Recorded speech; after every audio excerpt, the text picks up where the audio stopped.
सहनाववतु सहनौ भुनक्तु सह वीर्यङ्करवावहै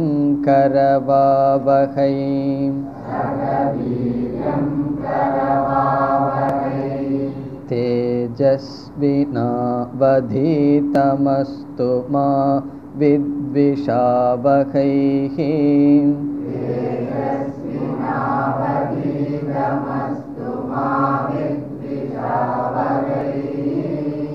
ॐ शान्ति शान्ति शान्तिः।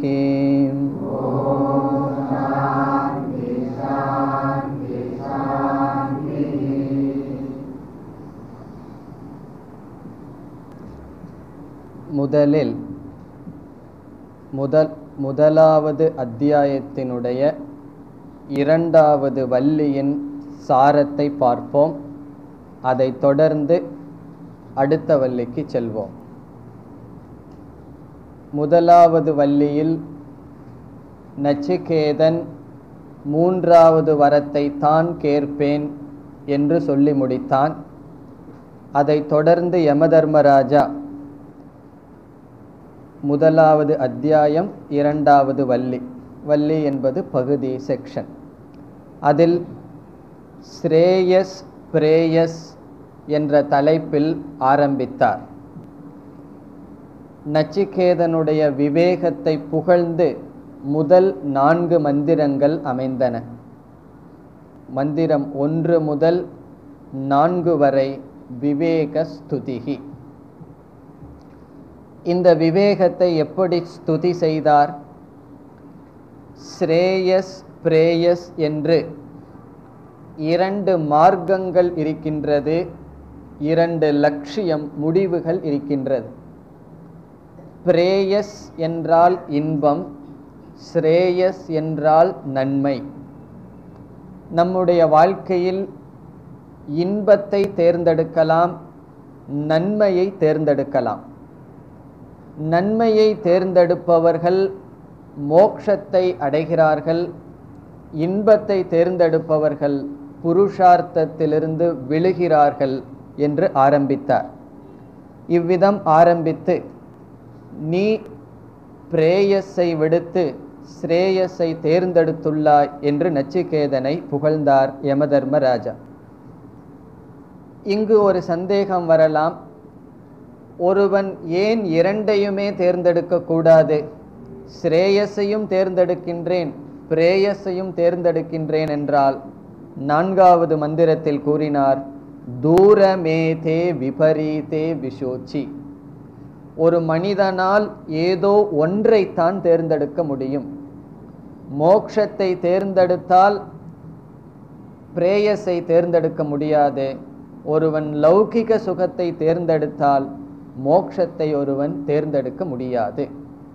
ஆகவே 2ம் வேறுபட்ட திசையில் இருக்கின்றது.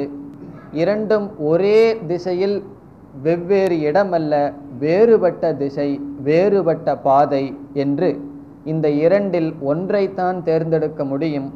நச்சிகேதனான நீ ஸ்ரேயஸை தேர்ந்தெடுத்தாய் என்று புகழ்ந்தார்.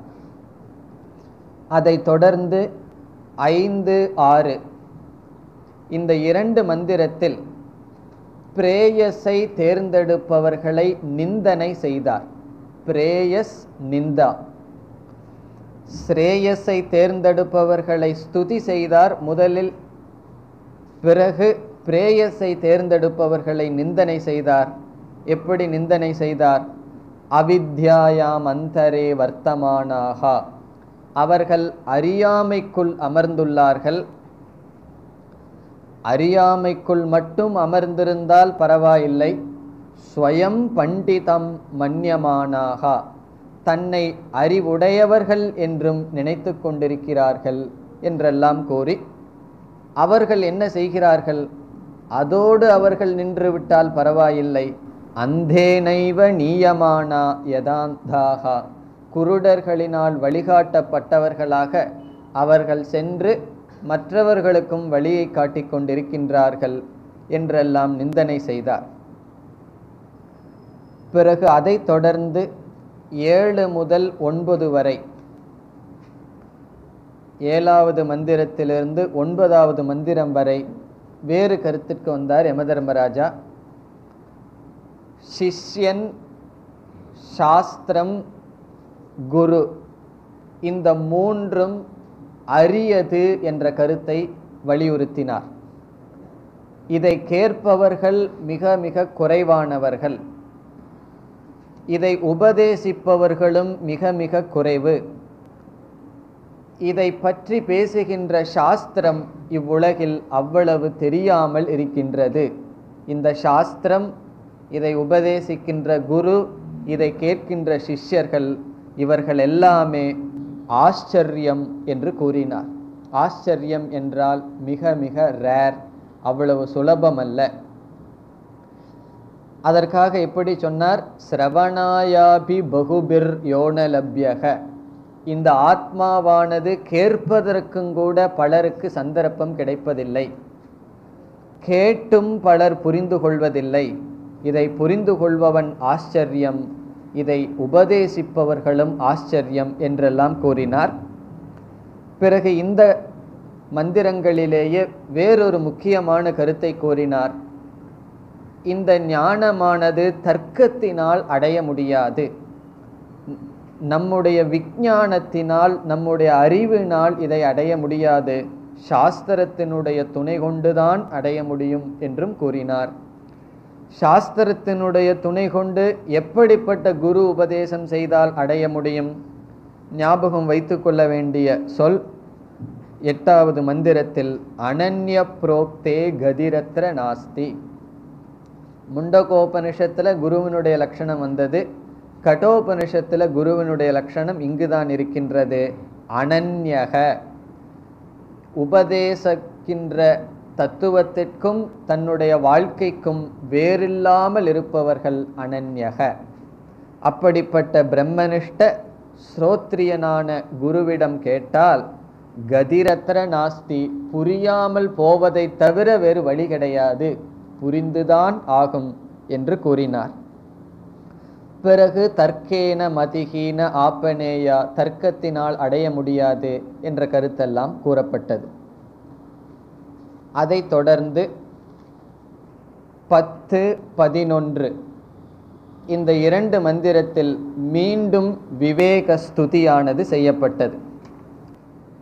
எப்படி விவேகத்தை ஸ்துதி செய்தார்? நச்சிகேதனுடைய விவேகத்தை யமதர்மராஜா எப்படி ஸ்துதி செய்தார் என்றால், தன்னை இகழ்ந்து நச்சிகேதனை புகழ்ந்து ஸ்துதி செய்தார். ஜானாம்யகம் சேவதீஹி இத்யநித்யம்.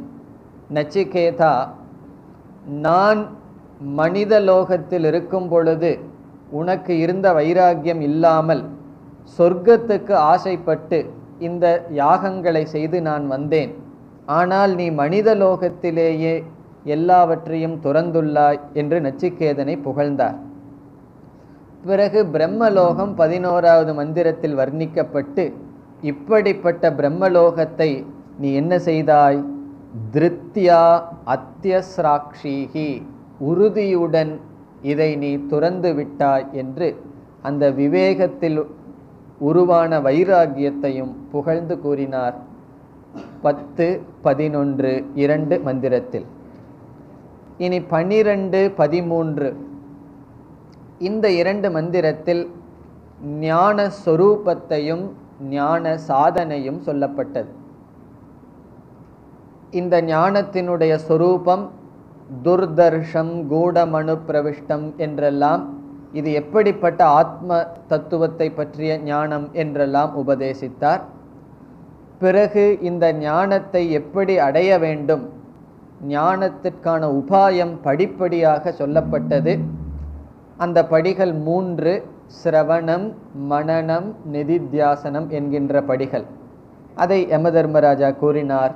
ஏதத் சுத்வா, இதை கேட்டு சம்பரிகிருஹ்ய, நன்கு புரிந்து கொண்டு, பிறகு தர்மியம் அணும் பிரவிருஹ்ய, நிதித்தியாசனம் செய்து ஒருவன் என்ன செய்கின்றான்?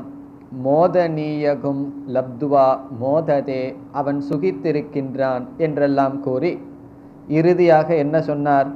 மோக்ஷத்தினுடைய கதவு உனக்கு திறந்திருக்கின்றது என்று இந்த 13வது மந்திரத்தில் கூறி நிறுத்தினார். பிறகு நச்சிகேதன் பார்த்தான், இதுவரைக்கும் என்னை புகழ்ந்து கொண்டிருக்கிறீர்கள், உங்களை இகழ்ந்து கொண்டிருக்கிறீர்கள், நான் கேட்ட கேள்விக்கு சப்தமே காணவில்லை என்று 14வது மந்திரத்தில் நச்சிகேதனுடைய கேள்வி. மீண்டும் 3வது வரத்தை அவன் கேட்கின்றான். அது 14வது மந்திரம். தர்மத்திற்கும் அதர்மத்திற்கும் காலங்களுக்கும் செய்யப்பட்டதற்கும் அதற்கு காரணத்திற்கும் அப்பாற்பட்டது என்ன என்ற கேள்வியை நாம் விளக்கமாக பார்த்தோம். இருமைகளுக்கு அப்பாற்பட்டது, காலங்களுக்கு அப்பாற்பட்டது, காரிய காரணத்திற்கு அப்பாற்பட்ட உள்ள ஒரு தத்துவத்தை நீங்கள் பார்த்தால், நீங்கள் அறிவீர்களானால் எனக்கு சொல்லுங்கள் என்பது கேள்வி. அப்பவும் யமதர்மராஜா ஆரம்பிச்சாரா? அதற்கு பிறகு வருகின்ற 3 மந்திரங்களும் மீண்டும் மிகவுரையாக அமைந்தது. 15 முதல் 17 வரை, 15, 16, 17 இந்த 3 மந்திரங்களில் மீண்டும் முகவுரையாகவே யமதர்மராஜா சில கருத்துக்களை கூறினார். அந்த முகவுரையில் என்ன கருத்தை கூறினார்? நான் கூறப்போகின்ற ஞானம்தான் எல்லா வேதங்களினுடைய சாராம்சம், எல்லா தபங்களும் இந்த ஞானத்திற்காகத்தான் என்றெல்லாம் கூறி அந்த பரம்பொருளை ஓம் என்று அறிமுகப்படுத்தினார். ஓமித்யேதது. இவர் ஓம் என்று கூறியதற்கு பிறகு இந்த ஓங்காரம் சாஸ்திரத்தில் எவ்விதம் பயன்படுத்தப்பட்டுள்ளது என்ற கருத்தையும் கூறினார். பரம்பொருளுக்குரிய பெயரில் மிக பிரசித்தியான பெயர் ஓம் அல்லது நல்ல பெயர் ஓம். காரணம், 2 தத்துவத்தையும் ஓம் என்கின்ற சொல் குறிக்கின்றது. அதாவது சகுண பிரம்மத்தையும் ஓம் என்று சொல்லலாம், நிர்குண பிரம்மத்தையும் ஓம் என்று சொல்லலாம். சகுண பிரம்மத்தை ஓம் என்று சொன்னால் ஓங்காரத்திலுள்ள அகார உகார மகாரங்கள் அமைந்த ஓம்காரம், அந்த ஓங்காரத்தை தியானத்திற்கு பயன்படுத்தப்படும். நிர்குண பிரம்மத்தை ஓங்காரம் குறித்தால் அந்த ஓங்காரத்தை விசாரம் செய்ய வேண்டும் என்று ஓங்கார தியானம், ஓங்கார விசாரம், இவ்விதமாக ஓங்காரத்தை பற்றி அறிமுகப்படுத்தினார். பிறகு 18வது மந்திரத்தில் தான் ஆத்மாவினுடைய தத்துவத்தையே ஆரம்பிக்கின்றார் யமதர்மராஜா. 18 முதல் 22 வரை ஆத்மஸ்வரூபமானது விளக்கப்படுகின்றது. இந்த 18வது மந்திரத்தில் இந்த ஆத்மாவானது 6 விதமான விகாரங்களுக்கு அப்பாற்பட்டது என்று யமதர்மராஜா ஆரம்பித்தார். ந ஜாயதே மிரியதேவா விபஸ்சித். இந்த ஆத்மாவுக்கு யமதர்மராஜா கொடுத்த பெயர் விபஸ்சித். சைத்தன்ய ஸ்வரூபமான ஆத்மா பிறப்பதில்லை, இறப்பதில்லை. இந்த ஆத்மாவிடமிருந்து எதுவும் வரவில்லை, இந்த ஆத்மாவும் எதனிடமிருந்தும் வரவில்லை என்றெல்லாம் கூறி, பிறகு கொலை செய்வதில்லை, கொலை செய்யப்படுவதில்லை. அதனுடைய தாற்பயமாக நாம் பார்த்தது கர்த்தா அல்ல, போக்தா அல்ல என்றெல்லாம் கூறினார். அதைத் தொடர்ந்து 23, 24 இந்த 2 மந்திரங்களில் சில சாதனைகள் கூறப்பட்டது. என்ன சாதனைகள்? முமுக்ஷுத்துவம், ஈஸ்வர அனுகிரகம், அதைத் தொடர்ந்து தார்மீக ஜீவனம், ஒழுக்கமான வாழ்க்கை, அமைதியான இந்திரியங்கள், அமைதியான மனம், இவைகளெல்லாம் இருந்தால்தான் இந்த ஞானம் தோன்றும். ஞானம் தோன்றினால் அது மோட்சத்தை கொடுக்கும் என்றெல்லாம் சாதனைகளை கூறி 25வது கடைசி மந்திரத்தில் மீண்டும் ஆத்மா சர்வ அதிஷ்டானம், எல்லாவற்றுக்கும் ஆதாரம் என்று கூறினார். இங்கே தான் ஊறுகாய் உதாரணமாக சொன்னார். இந்த ஆத்மாவுக்கு ஊறுகாயாக இருப்பது யமதர்மராஜா, காலத்தினுடைய தத்துவம். காலத்தின் துணை கொண்டு அனைத்தையும் இந்த உலகத்தை ஆத்மா சாப்பிடுகிறது என்றால் என்ன? எல்லாவற்றுக்கும் ஆதாரமாக இருக்கின்றது என்று அறிமுகப்படுத்தி இந்த அத்தியாயத்தை முடித்தார் யமதர்மராஜா. இனி நாம் அடுத்த பகுதிக்கு செல்ல வேண்டும். முதலாவது அத்தியாயம், மூன்றாவது வள்ளி. வள்ளி என்றால் செக்ஷன், அத்தியாயம் என்பது சாப்டர். முதல் மந்திரம். ரிதம் பிபந்தௌ சுக்ருதஸ்ய லோகே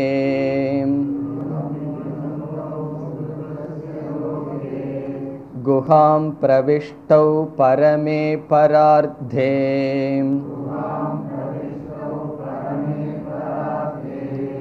சாயா தபௌ பிரம்மவிதோ வதந்தி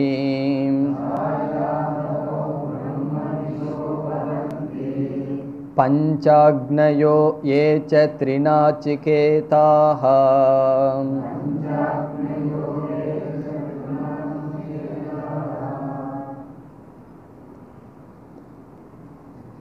இந்த வள்ளியில் 3 கருத்துக்கள் வர இருக்கின்றது.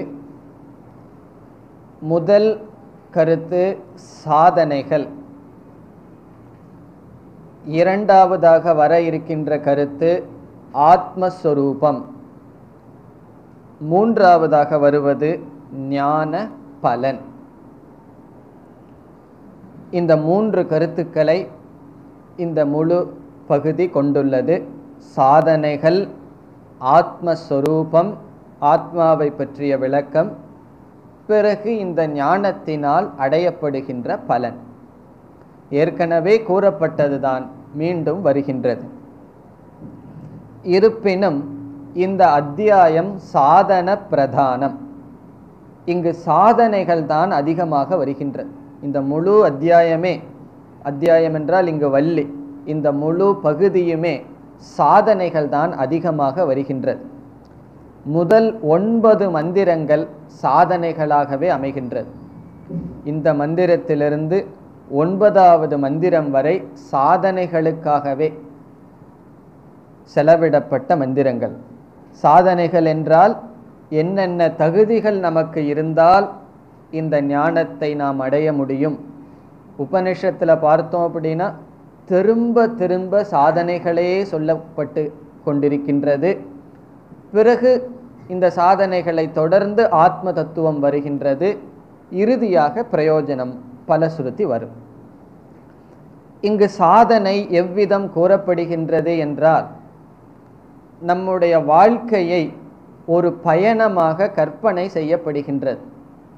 நம்மளுடைய வாழ்க்கையையே ஒரு ஜேர்னி, ஒரு பயணத்தை போல் கற்பனை செய்யப்படுகின்றது. நம்மெல்லாம் சாதாரணமாக சொல்லுவோம் இல்லையா, லைஃப் இஸ் அ ஜேர்னி அப்படின்னு எல்லாம் சொல்லுவோம். அதெல்லாம் உபனிஷத்தே பண்ணி வச்ச கற்பனை தான். வாழ்க்கை என்பது ஒரு பயணம், பயணங்கள் முடிவதில்லை அப்படியெல்லாம் சொல்கிறது போல் அதெல்லாம் உபனிஷத்தே சொல்லி வச்சாச்சு. இந்த பயணம் என்று வாழ்க்கையை உருவகப்படுத்தும் பொழுது சில கேள்வியெல்லாம் வரும். அதில் பயணம் செய்பவர் யார், எந்த பாதையில் பயணம் செய்கிறார்கள், அடைகின்ற லட்சியம் என்ன, எங்கு போய் சேர்கிறார்கள், அந்த பயணம் செய்வதற்கான வாகனம் என்ன, இந்த சந்தேகங்கள் எல்லாம் வரும்.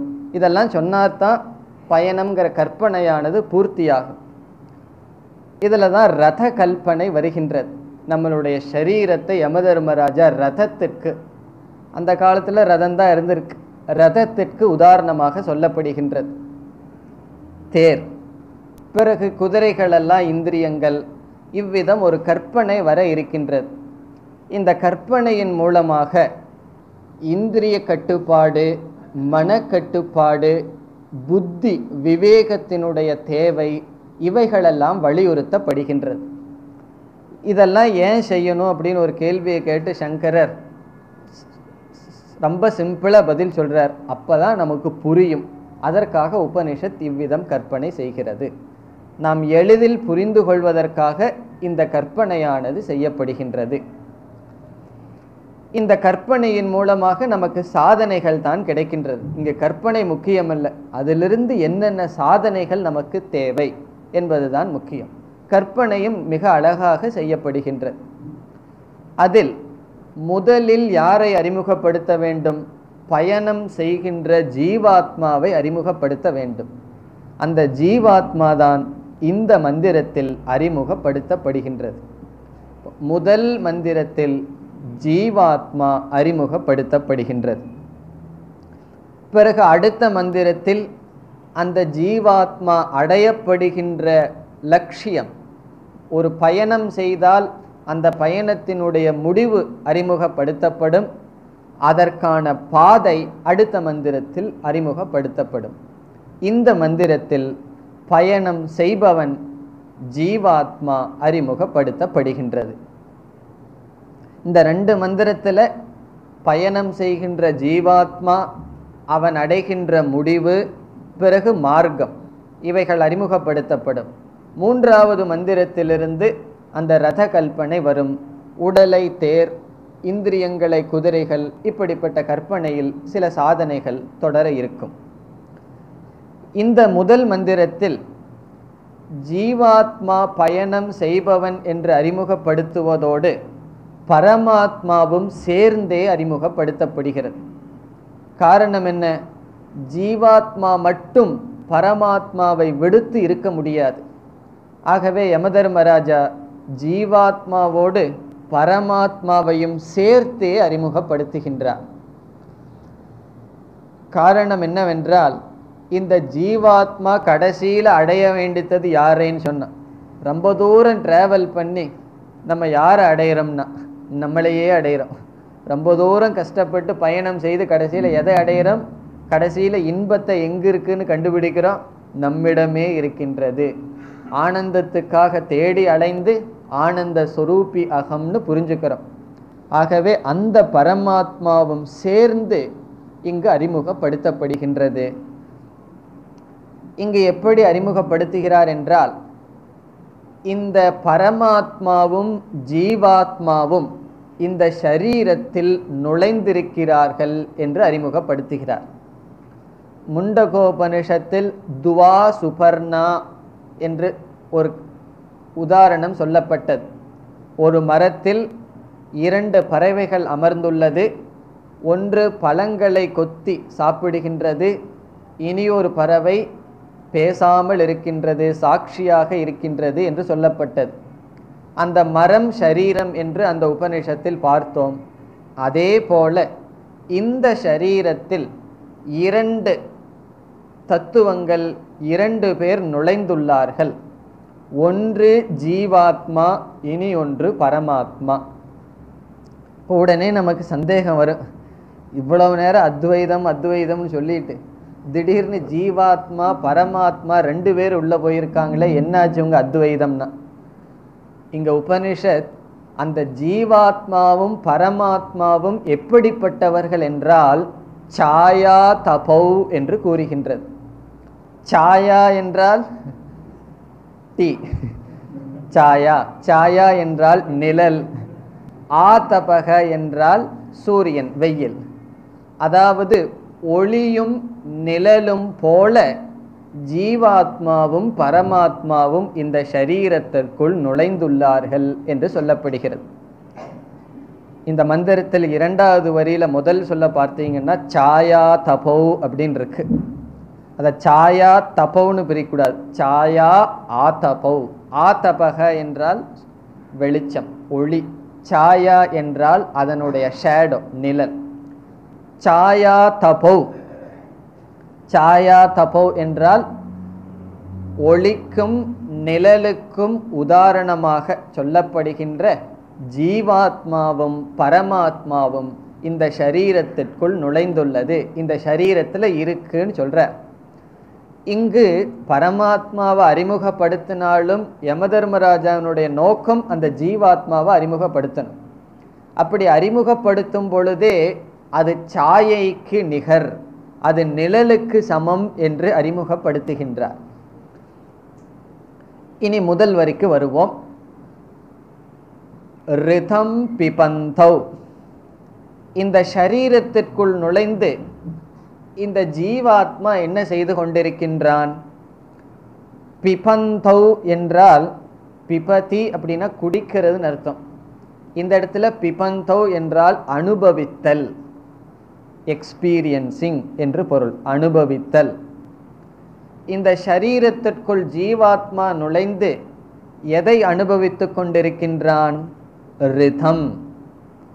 ரிதம் என்ற சொல்லினுடைய பொருள் சத்தியம். இந்த இடத்துல ரிதம் என்றால் கர்ம பலம். ரிதம் என்ற சொல்லினுடைய பொருள் கர்ம பலம். கர்ம பலம் ஏன் சத்தியம் என்பதற்கு கர்ம பலன் என்று மொழிபெயர்க்கப்படுகிறது என்றால், அவசியம் பாவித்வார், இந்த கர்ம பலன் நம்ம செய்து விட்டால் அவசியமாக அதை நாம் அனுபவித்துத்தான் ஆக வேண்டும். இந்த உலகத்தில் எந்த அக்கௌண்ட்ஸை வேணாலும் ஏமாத்திடலாம், யாரை வேணாலும் ஏமாத்திடலாம். ஆனால் பகவானுடைய கால்குலேஷனை ஏமாற்றவே முடியாது. ஒரு பாபத்தை நாம் செய்துவிட்டால், ஒரு புண்ணியத்தை செய்துவிட்டால் அனுபவித்துத்தான் நாம் ஆக வேண்டும். ஆகவே சத்தியமாக பலன் வருவதனால் ரிதம் என்று கர்ம பலனை சொல்லப்படுகின்றது. ரிதம் பிபந்தௌ. இந்த இடத்துல யமதர்மராஜா என்ன செய்கின்றார்? இந்த ஜீவனானவன் உண்மையிலே பரமாத்மாவாக இருக்கின்றான். ஆனால் அறியாமையினால் நான் பரமாத்மா என்று தெரியாத காரணத்தினால் அந்த பரமாத்மாவும் கர்ம பலனை அனுபவிப்பது போல் தெரிகின்றது என்று இந்த இரண்டு பேருமே அனுபவிப்பவர்களை போல் இருக்கிறார்கள்.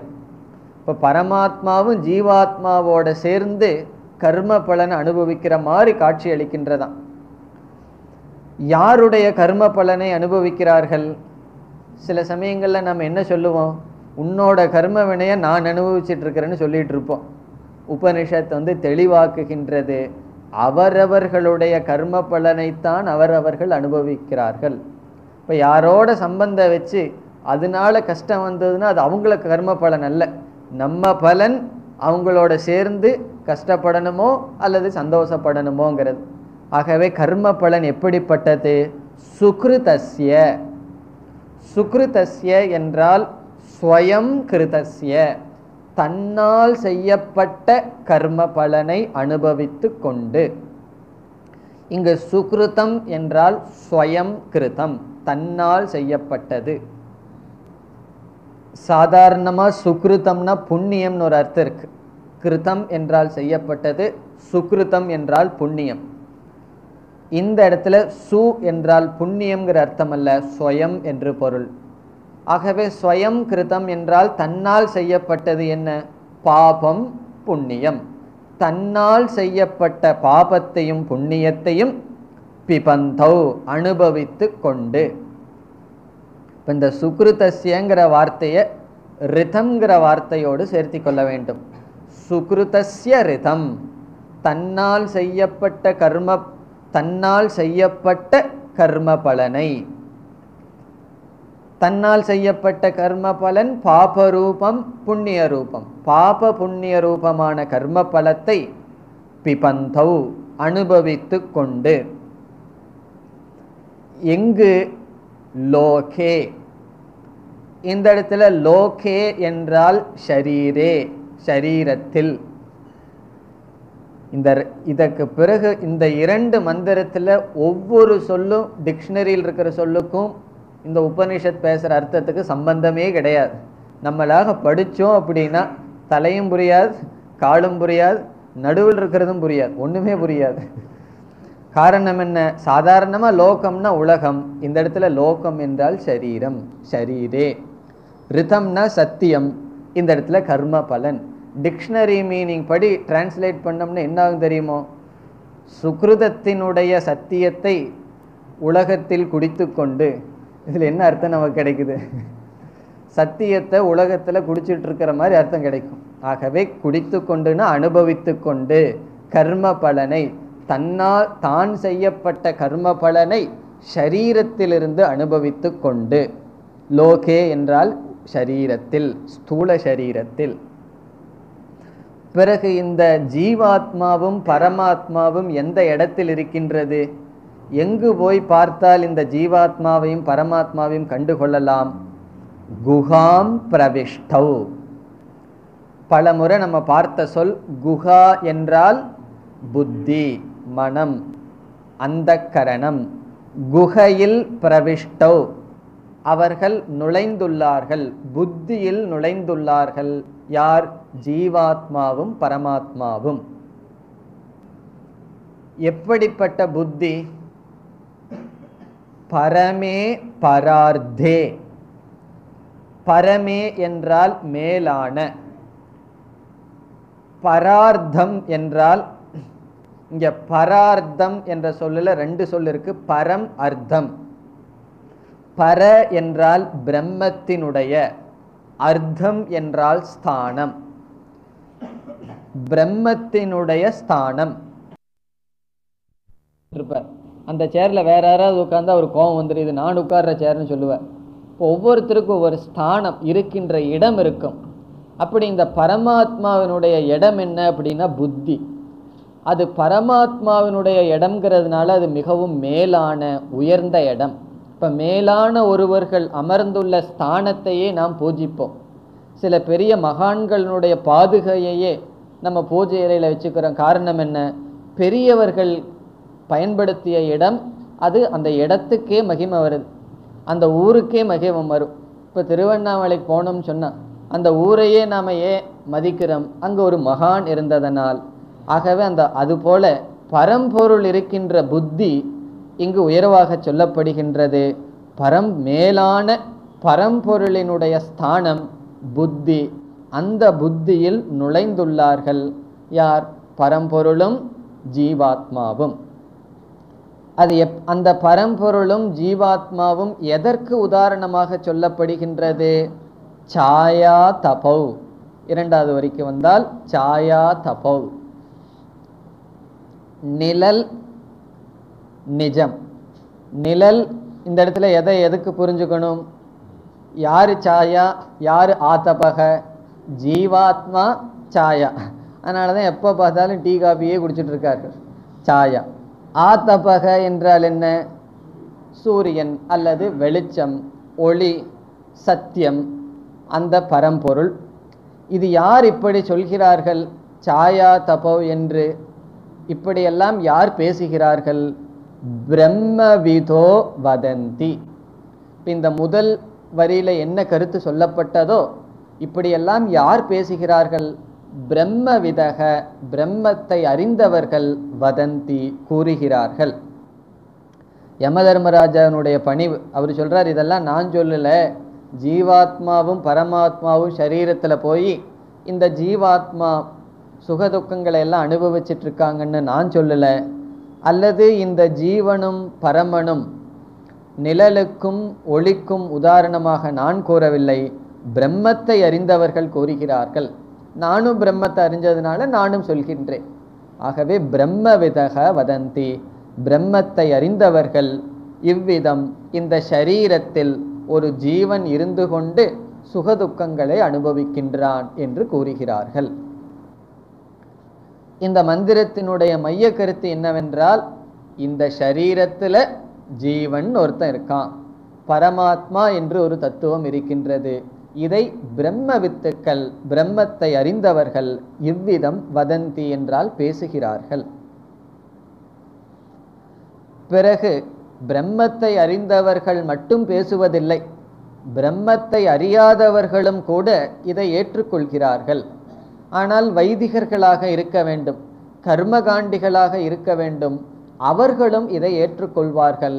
ஜீவாத்மா பரமாத்மா இந்த சரீரத்தில் இருக்கின்றது, ஜீவாத்மா இந்த சரீரத்தில் இருக்கின்றது என்று, இந்த ஸ்தூல சரீரத்தை காட்டிலும் வேறுபட்ட ஒரு ஆத்மா இருக்கின்றது என்று பிரம்மவித்துக்கள் மட்டுமல்ல மற்றவர்களும் ஏற்றுக்கொள்கிறார்கள். அவர்கள் யார்? பஞ்சாக்னயக. பஞ்சாக்னயக என்பது இல்லறத்தில் இருப்பவர்களை குறிக்கின்றது, கர்மகாண்டிகளை குறிக்கின்றது. 5 விதமான அக்னியை செய்பவர்கள், யாகத்தை செய்பவர்கள். பஞ்சாக்னயக என்ற சொல்லினுடைய பொருள் கிரகஸ்தாகா. பிரம்மவிதக அப்படிங்கிறதுக்கு சங்கரர் அகர்மினக சந்நியாசிகள்னு எடுத்துக்கிறார். ஞானத்தை அடைந்த சந்நியாசிகளும் கூறுகிறார்கள், கர்ம காண்டத்தில் இருப்பவர்களும் இவ்விதமே பேசுகிறார்கள். இந்த இல்லறத்தில் இருப்பவர்களுக்கு பஞ்சாக்னின்னு பெயர் ஏன் வந்தது என்றால், 5 விதமான யாகத்திற்கு 5 அக்னி என்று சொல்லப்படுகிறது. கார்கபத்யாக்னி என்றெல்லாம் 5 அக்னிகள் பேசப்படுகின்றது. அதெல்லாம் கர்மகாண்ட சம்பந்தமான விஷயம். அந்த யாகங்கள் செய்பவர்கள் இல்லறத்தில் இருப்பவர்கள், அவர்களும் கர்மத்தை செய்பவர்களும் இவ்விதம் பேசுகிறார்கள். அவர்கள் மட்டுமல்ல, ஏச்ச த்ரிநாச்சிகேதாஹா, 3 முறை நாச்சிகேதா அக்னி செய்து சொர்க்கத்திற்கு செல்பவர்களும் கூட இவ்விதமே பேசுகிறார்கள். அதாவது பிரம்மத்தை அறிந்தவர்கள் மட்டும் இந்த சரீரத்திற்கு அப்பாற்பட்ட ஜீவனை ஏற்றுக்கொள்வதில்லை, சொர்க்கத்துக்கு செல்பவர்கள் கூட ஏற்றுக்கொள்கிறார்கள்.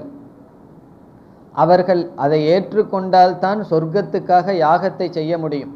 இப்போ சொர்க்கத்திற்கு செல்பவர்கள் இந்த சரீரத்திற்கு வேறுபட்ட ஒரு ஆத்மா இருக்கின்றது என்று அவர்கள் நம்பவில்லை என்றால் அந்த யாகத்தையே செய்ய மாட்டார். காரணம், அவர்களுக்கு தெரியும் இந்த சரீரம் மரணம் அடையும், இந்த சரீரத்திற்கு அப்பாற்பட்ட நான் சூக்ஷ்ம சரீரம்ங்கிற அளவு ஞானம் இருந்தால்தான் அவர்கள் சொர்க்கத்தை அடைவதற்கான யாகத்தை செய்ய முடியும். அவர்களும் இவ்விதம் ஒரு ஜீவாத்மாவை பற்றி பேசுகிறார்கள். ஆனால் இந்த ஜீவாத்மாவும் பரமாத்மாவும் சாயா தபோ என்று பிரம்மவித்துக்கள் அறிகிறார்கள். மற்றவர்களும் இதை பற்றி பேசுகிறார்கள், இதை ஏற்றுக்கொள்கிறார்கள். த்ரிநாச்சிகேதாகா என்றால் நம்ம பார்த்ததுதான், 3 முறை நாச்சிகேதாக்னியை செய்து சொர்க்கத்திற்கு செல்ல விரும்புபவர்களும் இதை வதந்தி, இவ்வாறு பேசுகிறார்கள். இப்போ இந்த மந்திரத்தினுடைய சாரம் என்ன?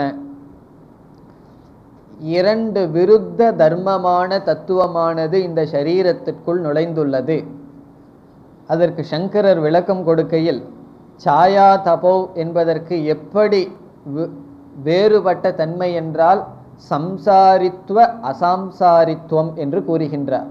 சம்சாரியாக இருக்கின்ற ஜீவன், அசம்சாரியாக இருக்கின்ற பரமாத்மா இந்த சரீரத்திற்குள் நுழைந்துள்ளார்கள்.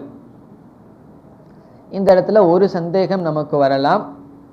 இந்த சரீரத்தில் நுழைந்துள்ளார்கள் என்றால் நாம் எங்கே நுழைவோம்? எந்த இடத்துல நம்ம இல்லையோ அங்கே தான் நுழைவோம். இப்போ கிச்சனுக்குள்ளே நுழையிறோம்னு வையும், அந்த கிச்சனுக்குள்ளே நம்ம இல்லை, அங்கே இல்லாமல் இருந்தால் தான் நுழைய முடியும். இப்போ எங்கே நம்ம நுழைகின்றோமோ அங்கு நாம் இல்லாமல் இருக்கின்றோம்.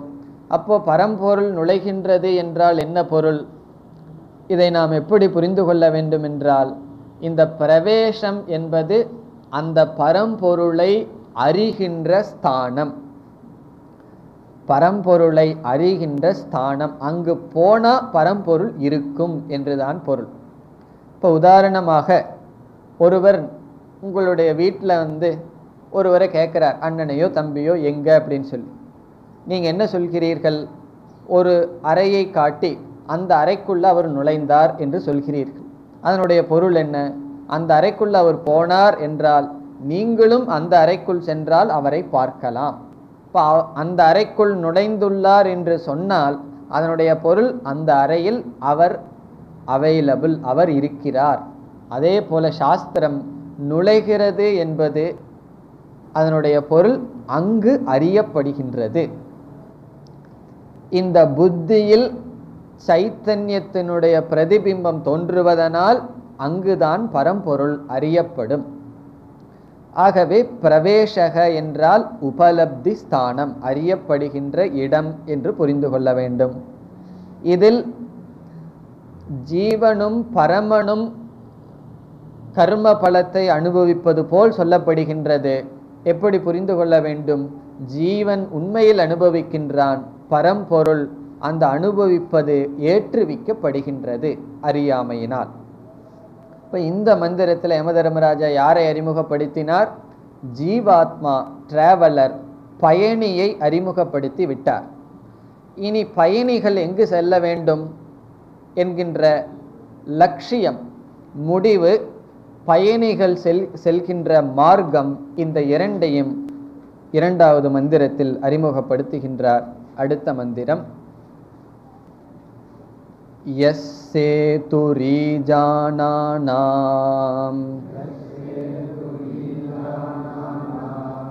அக்ஷரம் பிரம்மயத் பரம்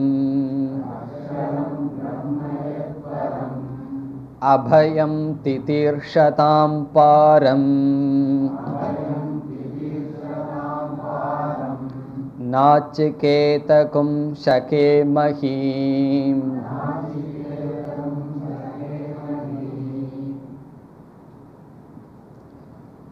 இந்த மந்திரத்தினுடைய சாரத்தை பார்த்துவிட்டு இதற்குள் செல்லலாம். இங்கு இரண்டு விதமான பயணிகள் யமதர்மராஜா பேசுகின்றார். ரெண்டு பயணிகள் இருக்கிறார்கள். இந்த ரெண்டு பயணிகளும் ஒரே இடத்துக்கு போகணும்னா ஒரே வாகனத்தில் ஏறிட்டு போகலாம்.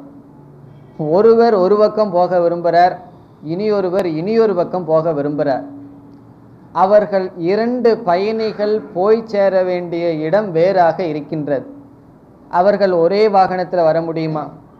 கண்டிப்பாக வாகனத்தை மாற்றியாக வேண்டும், போகின்ற பாதையை மாற்றியாக வேண்டும். ஒருவர் ஒரு திசைக்கு செல்ல விரும்புகிறார், இனியொருவர் இனியொரு திசைக்கு செல்ல விரும்புகின்றார். அந்த திசையும் இங்கு சொல்லப்படுகின்றது. இரண்டு பயணிகள், அவர்களுடைய இரண்டு மார்க்கம், அவர்கள் அடைகின்ற இரண்டு லட்சியம். இந்த 6 கருத்தும் இந்த சின்ன மந்திரத்தில் யமதர்மராஜா சொல்லியிருக்கார். இரண்டு பயணிகள் யார்? அவர்கள் பயன்படுத்துகின்ற மார்க்கம் என்ன? அவர்கள் போய் சேர்ற இடம் என்ன? அதை நம்ம பார்த்துட்டோம்னா மந்திரத்திற்குள்ள செல்லலாம். இரண்டு பயணிகள், ஒரு பயணி ராகி. ராகி என்றால் சோளம், ராகி. இனியொரு பயணி விராகி.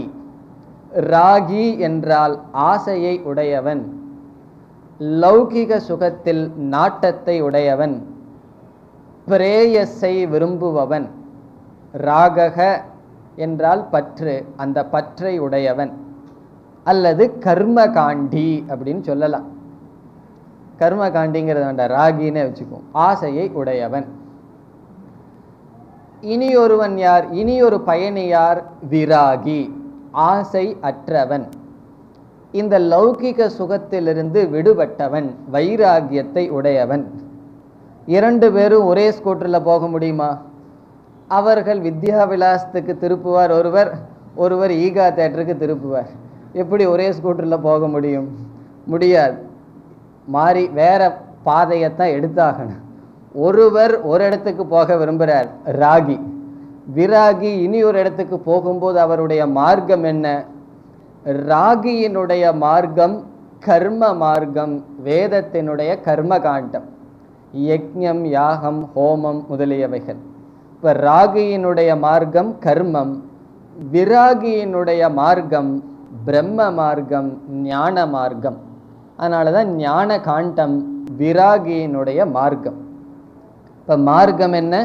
கர்ம ஞானம். இப்போ சுருக்கமாக ராகி விராகி. ராகியினுடைய மார்க்கம் கர்ம, விராகியினுடைய மார்க்கம் ஞானம். இந்த கர்மத்தின் வழியாக செல்கின்ற ராகி எந்த பலனை அடைகின்றான்? இகலோக பரலோக சுகம்.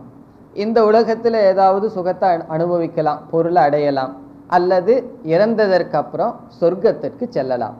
ஆகவே சொர்க்கம் அது பரலோக பலம், இகலோக பலம் இந்த உலகத்தில் ஏதாவது பொருள்களை அடையலாம். இனி இந்த விராகியினுடைய பலம் பிரம்ம மோக்ஷம். இந்த 6 எப்படி வருகின்றது? ராகி, கர்ம, சொர்க்கம் அல்லது இகலோக பலம். விராகி ஞானம், பிரம்ம அல்லது மோக்ஷம். இந்த கருத்தை தான் இந்த மந்திரத்தில் சொல்றார். இந்த மந்திரத்தில் எப்படி ஸ்ரேயஸ் பிரேயஸ்ங்கிறது 2 இருக்கோ, அதே போல ஒவ்வொரு மனிதனும் எதை வேண்டுமானாலும் தேர்ந்தெடுத்து எப்படி வேண்டுமானாலும் வாழலாம். இப்படியே சொல்றார். நாம எதை வேண்டுமானாலும் தேர்ந்தெடுக்கலாம். ராகியாக இருந்து கொண்டு கர்மத்தை பின்பற்றி இகலோக பரலோகத்தை அடையலாம். விராகியாக மாறி ஞானத்தை பின்பற்றி பிரம்மத்தையும் அடையலாம். அதுதான் இந்த மந்திரத்தினுடைய சாரம். இப்பொழுது மந்திரத்திற்குள் செல்லலாம். இதுவும் சற்று கடினமான மந்திரம்தான். யக சேதுஹு ஈஜானானாம். முதல்ல ஈஜானானாம்ங்கிற சொல்ல எடுத்துக்கோ. ஈஜானானாம் என்றால் யாகம் செய்பவர்களுக்கு என்று பொருள். யாகத்தை செய்பவர்களுக்கு. இந்த சொல் எஜ் என்ற ரூட் தாதுவிலிருந்து வந்திருக்கு. எஜ் என்றால் யஜதி, யாகம் செய்தல். ஈஜானக என்றால் யாகம் செய்பவர்கள். யாகம் செய்பவர்களுக்கு. இந்த இடத்துல யாகம் செய்பவர்களுக்குங்கிற சொல்லிலிருந்து ராகி என்பவன் ஒரு பயணி அப்படிங்கிற கருத்து நமக்கு கிடைக்குது. யக சேதுஹு. யக சேதுஹு என்றால் பாலம். இங்கு சேதுஹு என்றால் மார்க்கம். இந்த காமத்தை உடையவர்களுக்கு, இகலோக பரலோகத்தில் விருப்பத்தை உடையவர்களுக்கு, யாகம் செய்பவர்களுக்கு எது பாலமாக அமைகின்றதோ, யக சேதுகு, எது மார்க்கமோ, யாகம் செய்பவர்களுக்குங்கிற சொல்லிலிருந்தே ஆசையை உடையவர்களுக்கு, இகலோக பரலோகத்தை அனுபவிக்க விரும்புபவர்களுக்கு எதுவானது மார்க்கமாக இருக்கின்றதோ அந்த மார்க்கத்தை சொல்றார். இனி கடைசி வரைக்கும் வந்துடணும். இரண்டாவது வரியில கடைசி பகுதி நாச்சிகேதம் ஷகேமகின்னு அதோட சம்பந்தப்படுத்தணும். அப்படிப்பட்ட நாச்சிகேத அக்னியை ஷகேமகி என்றால் அதை தெரிந்து நாம் செய்வதற்கு முடியும். ஷகேமகினா நம்மால் அதை எடுத்துக்கொள்ளலாம், நம்மால் அதையும் செய்ய முடியும். இங்கு நாச்சிகேதம் என்பது யாகத்தை குறிக்கின்றது.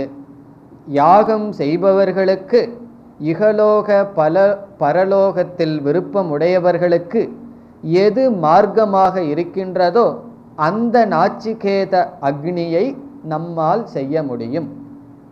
இந்த இடத்துல நாச்சிகேதம்ங்கிற சொல் மார்க்கத்தை குறிக்கின்றது. இப்போ நான் ஏற்கனவே கொடுத்தது எதுவுமே இங்கே இருக்காது. இந்த சொல்லிலிருந்து நம்ம புரிஞ்சுக்க வேண்டியது தான். ஈஜானானாம் என்பது ஆசையை உடையவர்களை குறிக்கிறது. நாச்சிகேதம் என்ற சொல் மார்க்கத்தை குறிக்கின்றது.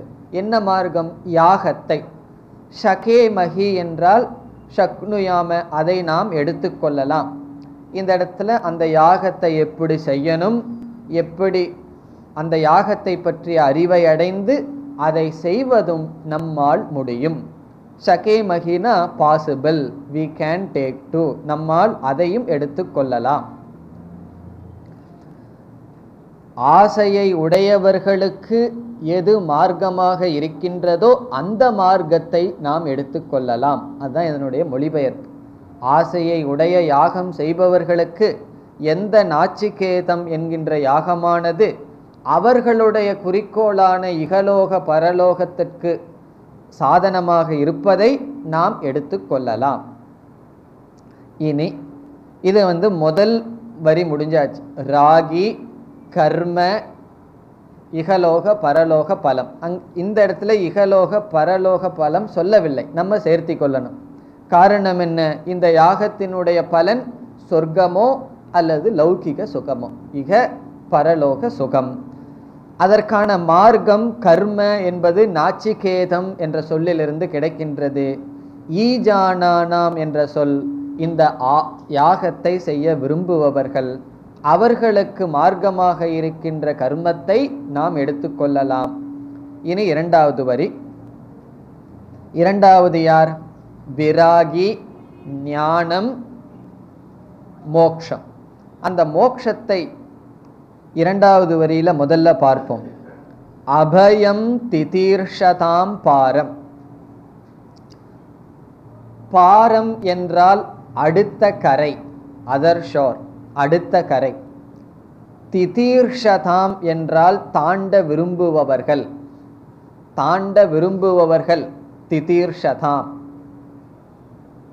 அடுத்த கரைக்கு, சம்சாரத்திலிருந்து அடுத்த கரைக்கு செல்ல விரும்புபவர்கள். இதற்கு எதிர்மறையான சொல் ஈஜானானாம். ஈஜானானாம்னா யாகம் செய்பவர்கள். திதீர்ஷதாம் என்றால் இந்த சம்சாரத்திலிருந்து தாண்ட விரும்புபவர்கள். திதீர்ஷதாம்னா தாண்ட விரும்புபவர்கள். எதிலிருந்து? சம்சாரத்திலிருந்து. பாரம் என்றால் சம்சாரத்தினுடைய மற்றொரு கரை. அந்த சம்சாரத்தினுடைய மற்றொரு கரையை அழகான சொல்லில விளக்குகின்றார். அபயம், அபயமான அந்த பாரத்தை அடைய விரும்புபவர்கள், சம்சாரத்திலிருந்து அடுத்த கரைக்கு செல்ல விரும்புபவர்கள். இப்போ இந்த இடத்துல யமதர்மராஜா மோட்சத்துக்கு கொடுக்கிற லட்சணமே அபயம். அபயம் சத்துவ சம்சுத்திகின்னு தெய்வீக சம்பத்தில் ஆரம்பிக்கப்பட்டது. அந்த அபயத்தை பூர்ணமாக அடைபவன், அதுதான் மோட்சம்னு சொல்றார். அபயமான, பயசூன்யம், பயமில்லாத அந்த ஒரு கரையை அடைய விரும்புபவர்களுக்கு எது மார்க்கம்? முதல் வரியில கடைசி சொல்லுக்கு வரணும். அக்ஷரம் பிரம்ம, அக்ஷரம் பரம் பிரம்ம. அந்த பரம்பிரம்மன் தான் மார்க்கம். அந்த பிரம்மத்தை தான் கையாள வேண்டும். இந்த இடத்துல பிரம்ம என்றால் இந்த பிரம்மத்தை பற்றிய ஞானம். அக்ஷரமான, அழிவில்லாத, மேலான எது பிரம்மத்தை பற்றிய ஞானம் உள்ளதோ அதை மார்க்கமாக சேதுவாக கொண்டு, பிறகு என்ன? ஷகே மகி, அதையையும் நாம் எடுத்துக்கொள்ளலாம். இப்போ இரண்டாவது வரையில பார்த்தோம் அப்படின்னா திதீர்ஷதாம் என்பது விராகியை குறிக்கின்றது. சம்சாரத்திலிருந்து கரையேற விரும்புபவர்கள், அதான் இதனுடைய பொருள். பாரம் என்றால் அடுத்த கரை. எப்படிப்பட்டது? அபயமான, பயமற்ற மோட்சமான பாறையை தாண்ட விரும்புபவர்கள். எது? அக்ஷரம் பரம் பிரம்ம. எது என்றால் எந்த, க்ஷரம் என்றால் அழியக்கூடியது, அக்ஷரம் என்றால் அழிவுக்கு வராத, எப்பொழுதும் இருக்கின்ற, பிரம்ம என்றால் பரம்பொருள். இங்கு பிரம்ம என்றால் பிரம்ம ஞானம். அப்படிப்பட்ட பிரம்ம ஞானம் எப்படிப்பட்டது? பரம், மேலான. அப்படிப்பட்ட பிரம்ம ஞானத்தை ஞாதும், அறிவதற்கு மீண்டும் அந்த ஷகே மகிங்கிற வார்த்தையை சேர்த்திக்கணும். நம்மால் முடியும், அதையும் நாம் தேர்ந்தெடுக்கலாம். இப்போ இந்த மந்திரத்திலிருந்து நமக்கு என்ன கிடைக்குது? ரெண்டு ஜீவர்கள், ரெண்டு ஜீவன் ஒன்று, ரெண்டு விதமான ஜீவர்கள். ஒன்று இந்த உலகத்தில் சுகத்தை அடைய விரும்புபவர்கள், இறந்ததற்கு பிறகு சொர்க்கலோக சுகத்தை அடைய விரும்புபவர்கள். இனியொருவர் இந்த சுகத்திலிருந்து விடுபட்டு சம்சாரத்திலிருந்து விடுபட விரும்புவார்கள். அவர்கள் அடைகின்ற நிலை அபயம், பிரம்ம. இந்த இரண்டு விதமான பயணிகள் இருக்கிறார்கள். இரண்டு விதமான பயணிகள் அடைகின்ற மார்க்கமானது, முடிவானது மிகவும் வேறுபட்டதனால் அவர்களுடைய பாதையும் வேறுபடுகின்றது. ஒன்று ஞான மார்க்கம், இனி ஒன்று கர்ம மார்க்கம். இந்த ஞான மார்க்கம், கர்ம மார்க்கம் என்று வேறுபட்ட மார்க்கத்தில் இரண்டு விதமான பலன் அடையப்படுகின்றது. ஒன்று பிரேயஸ், இனி ஒன்று ஸ்ரேயஸ். இப்போ இந்த இரண்டு மந்திரத்தில் யமதர்மராஜா என்ன செய்து விட்டார்? பயணியை அறிமுகப்படுத்தி விட்டார். அந்த பயணியினுடைய மார்க்கத்தை அறிமுகப்படுத்தி விட்டார். அந்த பயணியினால் அடையப்பட வேண்டுகின்ற லட்சியத்தை அறிமுகப்படுத்தி விட்டார். இந்த ஜீவாத்மா இனி என்ன செய்ய வேண்டும்? பயணத்தை மேற்கொள்ள வேண்டும்.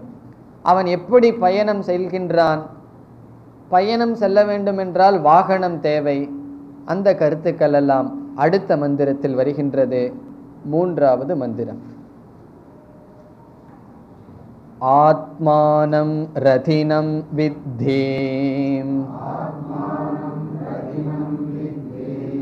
ஷரீரகும் ரதமேவதோ புத்திம் तु सारथिं विद्धि मनः प्रग्रहमेव च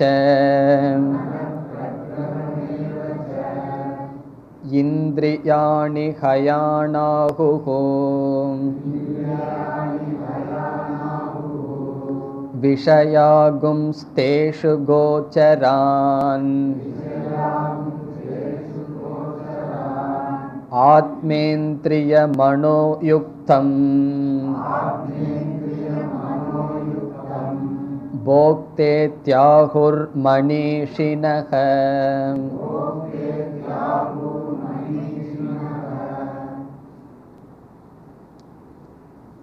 மூன்று நான்கு இந்த இரண்டு மந்திரத்தில் ரத கல்பனை செய்யப்படுகின்றது. நம்முடைய வாழ்க்கை பயணம் என்றால், அந்த பயணத்தை மேற்கொள்ள வேண்டுமென்றால் ஒரு வாகனம் தேவை. அந்த வாகனம் ரதம். ரதம் இங்கு ஸ்தூல சரீரத்திற்கு உதாரணமாக சொல்லப்படுகிறது. இன்று எதற்கு உவமையாக சொல்லப்படுகிறது என்று மட்டும் பார்ப்போம். விளக்கம் அடுத்த வகுப்பில் பார்ப்போம். ஷரீரம் ரதம் 6 உவமானம் சொல்லப்படுகின்றது. முதல்ல ஷரீரம் ரதம். இந்த ரதத்தில் அமர்ந்துள்ள சுவாமி அவன் ஜீவன். ஜீவாத்மா ரதத்தில் அமர்ந்துள்ள எஜமான். இந்த ரதம் செல்ஃப் டிரைவிங் அல்ல, ஒரு டிரைவரோடு இருக்கிற ரதம். ஆகவே இந்த ரதத்தை ஓட்டுபவனுக்கு தேரோட்டி சாரதி. அந்த சாரதி புத்தி. நம்முடைய புத்தி தான் சாரதி. இந்த சாரதியானவன் ரதத்தை யாருடைய துணை கொண்டு ஓட்டுகின்றான்? குதிரைகளினுடைய துணை கொண்டு ஓட்டுகின்றான். அந்த குதிரைகள் 5 இந்திரியங்கள். இப்போ குதிரைகள் 5 இந்திரியங்கள். அந்த குதிரையை ஓட்டுகின்ற சாரதி நம்முடைய புத்தி. இந்த சாரதியானவன் குதிரையை எப்படி சம்பந்தப்படுத்துகின்றான்? ஒரு கயிற்றின் மூலமாகத்தான் சாரதி குதிரையை பிடித்து கொண்டுள்ளான். அந்த கயிறானது கடிவாளம். அந்த கடிவாளம் மனம். கடிவாளம் மனம். சாரதி புத்தி. ஷரீரம் ரதம். குதிரைகள் இந்திரியங்கள். இனி இந்த சாரதியானவன் போகின்ற பாதை விஷயங்கள். ரோடு 5 இந்திரியங்களுக்கான விஷயங்கள். இவைகளெல்லாம் ஒப்பிடப்பட்டுள்ளது. இதனுடைய தாத்பரியம், இதிலிருந்து என்னென்ன கருத்துக்கள் நமக்கு கிடைக்கின்றது என்பதெல்லாம் அடுத்த வகுப்பில் விசாரம் செய்வோம். ஓம் பூர்ணமத பூர்ணமிதம் பூர்ணாத் பூர்ணமுதச்யதே பூர்ணஸ்ய பூர்ணமாதாய பூர்ணமேவாவசிஷ்யதே. ஓம் சாந்தி சாந்தி சாந்தி.